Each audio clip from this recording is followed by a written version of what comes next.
Hi to all. In this video, I'm going to cover the same second unit topic, online anonymity, in that I2P networks, Freenet and Darknet.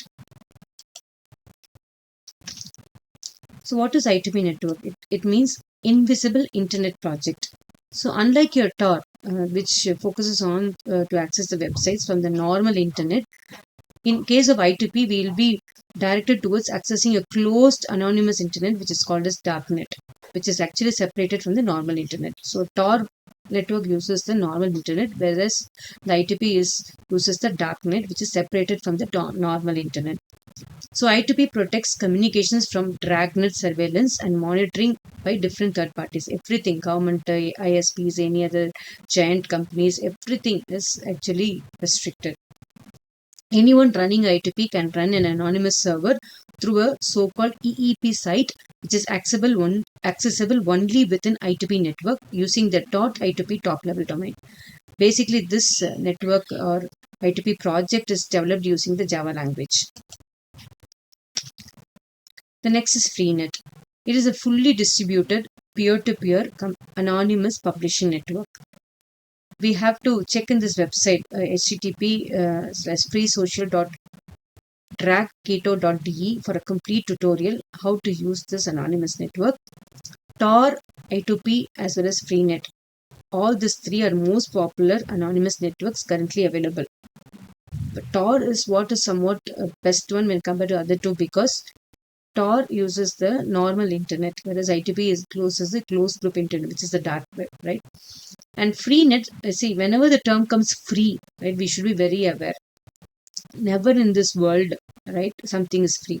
Something is free means at the background, something is going to capture us, right, or catch us, or we have to perform some activities, or we have to buy something, then only we'll get free. Okay, so better not to try I2P as well as Freenet. Tor is somewhat you can try and explore. So Tor surpasses the other two in being the more widely used because it just uses the normal internet and more mature also. So recommended for online anonymity is Tor only, not I2P or Freenet. And the last one is Darknet. It is also called as deep web, deep net, or invisible web. It is hidden because regular search engines like Google and Yahoo cannot index its contents, and thus it remains hidden from the general public. So Google or your Yahoo cannot able to index its contents, and whatever we search here will not be revealed there. Right? So the deep web refers to anything that cannot be indexed, because it is also called as deep web. No, that refers to anything that cannot be indexed.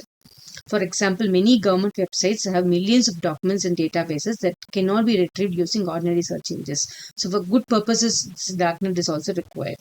Such documents are considered part of the deep web. Websites that are hosted by anonymous networks use this I2P or your Tor.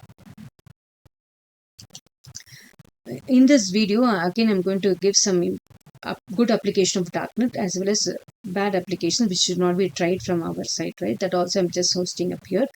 The good thing is there are many websites that are hosted within this environment to prevent some nation-state authorities from knowing the associated operators.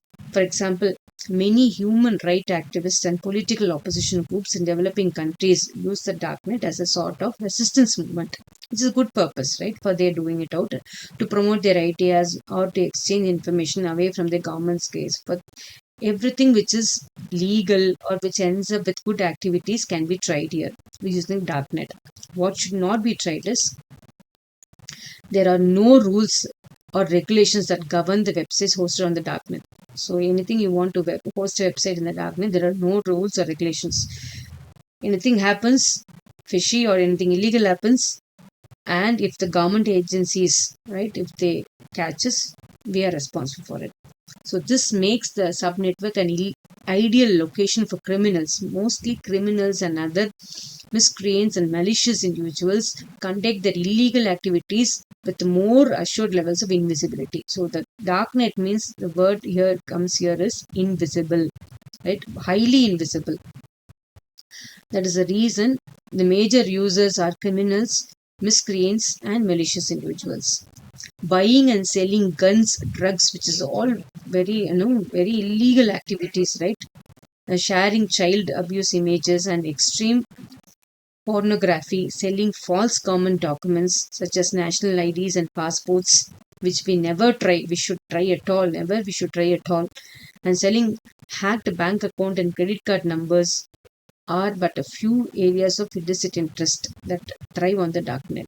Whenever I say dark web, right, we all know that you should understand the concept that it uses the Onion Tor browser, right? That Onion, that when we peel off, suppose I want to reach a person who has done the job work like this or who has done illegal activity, it's very difficult for the crime branch or the forensics department to catch them, because highly, when we use darknet, highly it is invisible. Our IP location will not be our IP location, or rather our IP address will not be revealed at all, right? So that is the reason we have to use the darknet or the I2P and your Tor for legal purposes only. So of all the four, right, whatever I discussed now,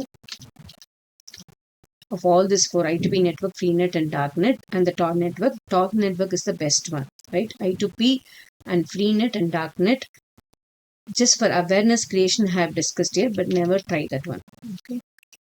Thank you.